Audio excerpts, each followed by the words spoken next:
Je crois que vous n'imaginez même pas à quel point ça peut être fatigant d'être en vacances tous les jours pendant 1 an.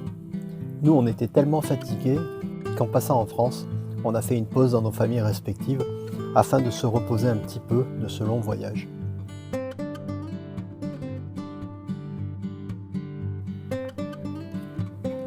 Et quand on a repris la route, on a tracé directement en Espagne, juste après la frontière à Roses. C'est là qu'on se retrouve.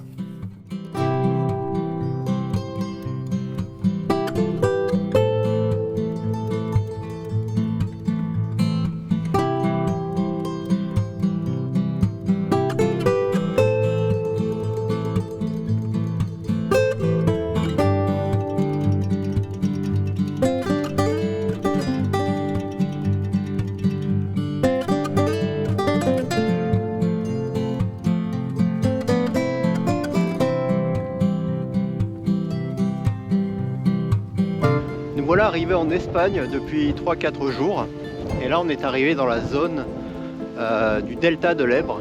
Alors l'Èbre, c'est un fleuve espagnol qui prend sa source à 900 km très à l'ouest, qui longe toutes les Pyrénées côté sud et qui se jette ici. Et on est dans une zone maintenant marécageuse où on trouve beaucoup d'oiseaux. C'est une des plus grandes zones marécageuses après la Camargue.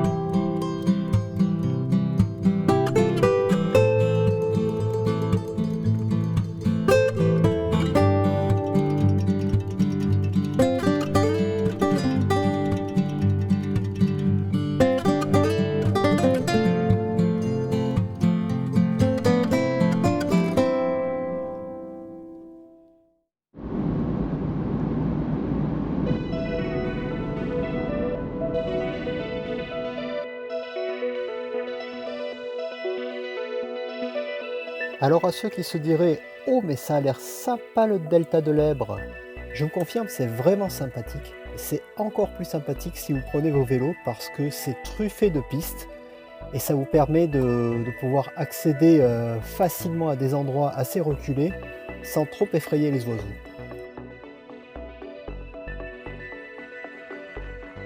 D'ailleurs les oiseaux, on en a vu plein. Malheureusement on ne peut pas vous les montrer parce que la caméra qu'on a c'est une GoPro. Et la GoPro c'est génial pour aller faire du sport, pour mettre sur un vélo, pour se casser la figure avec. Mais c'est absolument nul pour filmer des oiseaux, on ne voit rien. Donc faites-nous confiance, on a vu plein d'oiseaux, mais on ne pourra pas vous les montrer.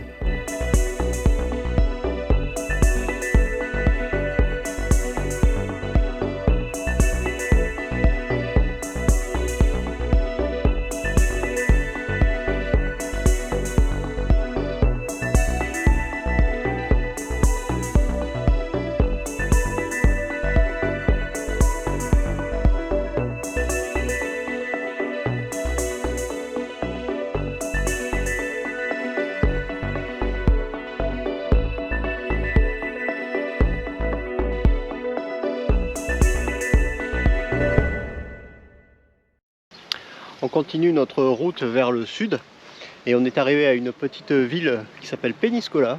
Et à Peñíscola, il y a la particularité d'avoir un marais à l'intérieur de la ville.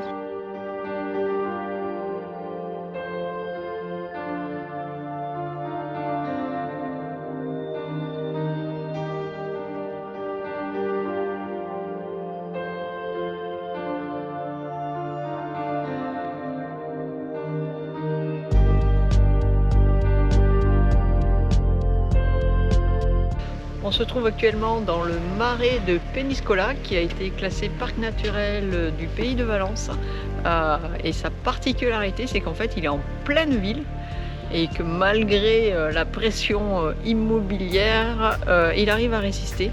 Ce parc naturel est une micro-réserve de la faune et de la flore locale de Peñíscola et il permet d'irriguer des plaines qui sont actuellement cultivées, même s'il y en a de moins en moins.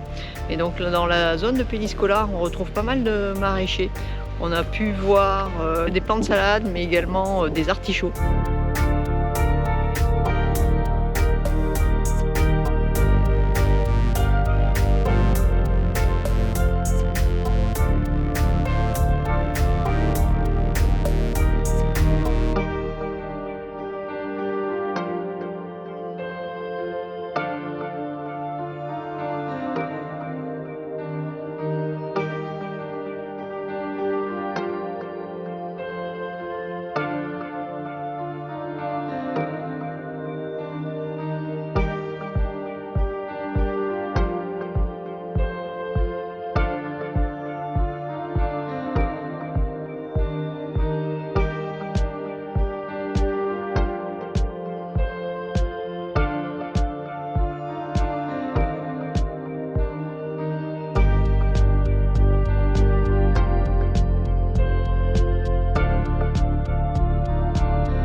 est arrivé à Peñíscola, au château. Château qui a été utilisé, qui a été construit par les Templiers et qui a été utilisé, alors attendez, j'ai mes anti-sèches, par Benoît XIII, le pape Luna, qu'on voit en statue un peu plus haut là, et son successeur qui est Clément XIII. Et c'était une basilique papale, la troisième dans l'importance après Rome et Avignon.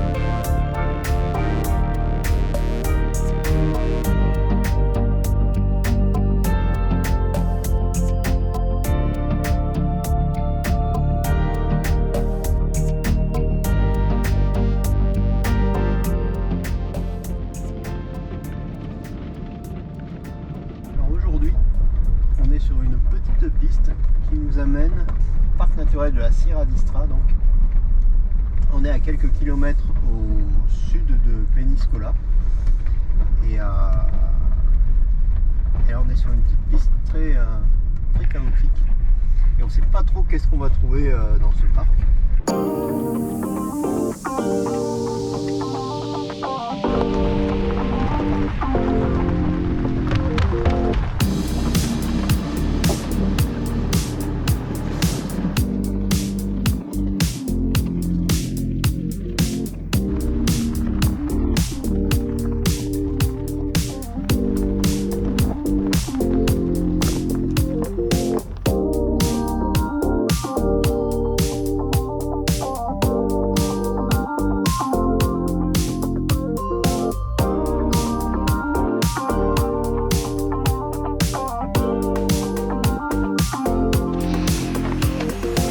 J'ai appris à faire mes lacets.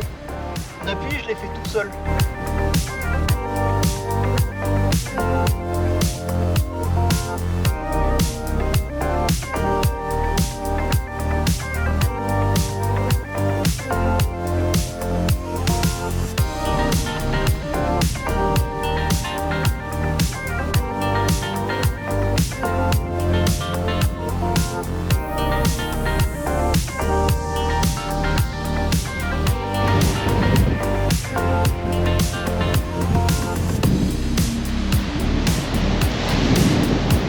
On a trouvé le coin idéal, sauf qu'aujourd'hui, il fait un vent pas possible. Ce coin-là est vraiment génial. C'est dommage, on peut pas y dormir non plus, c'est dans un parc naturel, donc c'est strictement interdit. Hein. Mais le coin est vraiment très très beau. Et si vous passez dans le coin, n'hésitez pas à suivre la petite piste qui vous y amène, parce que c'est juste splendide comme coin.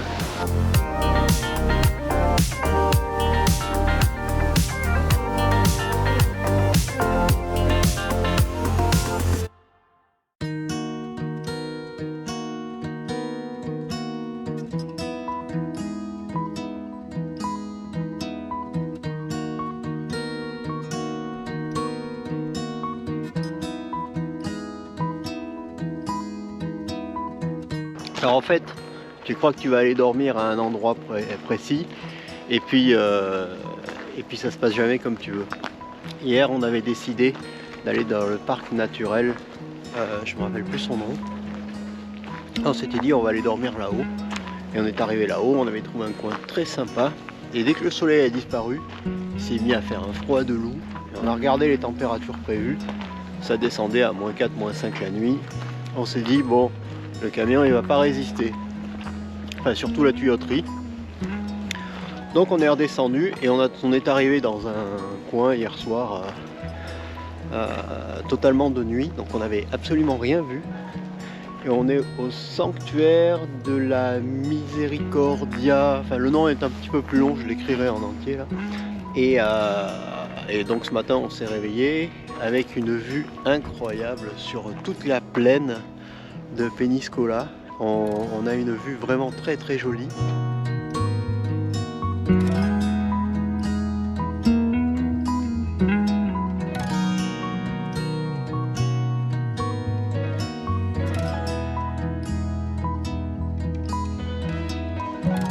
Le site abrite aussi des vestiges archéologiques qui datent pour les plus anciens du 7e siècle avant Jésus-Christ.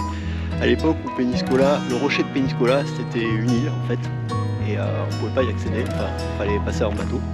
Et là on arrive tranquillement au sanctuaire de la Miséricorde, qui est très joli et qui a une vue splendide.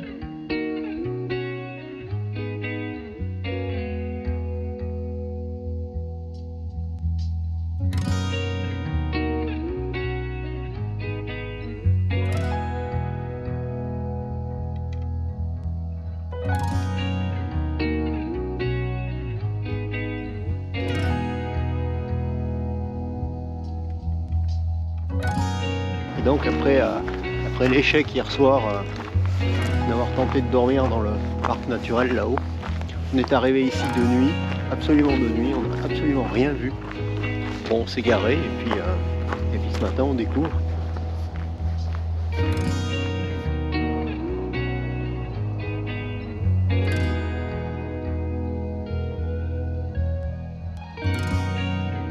C'était bien beau le sanctuaire, mais nous on avait de la route à faire.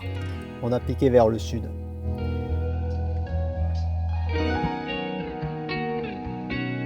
Si vous voulez ne rien rater au prochain épisode, abonnez-vous. Allez, à bientôt. Ciao.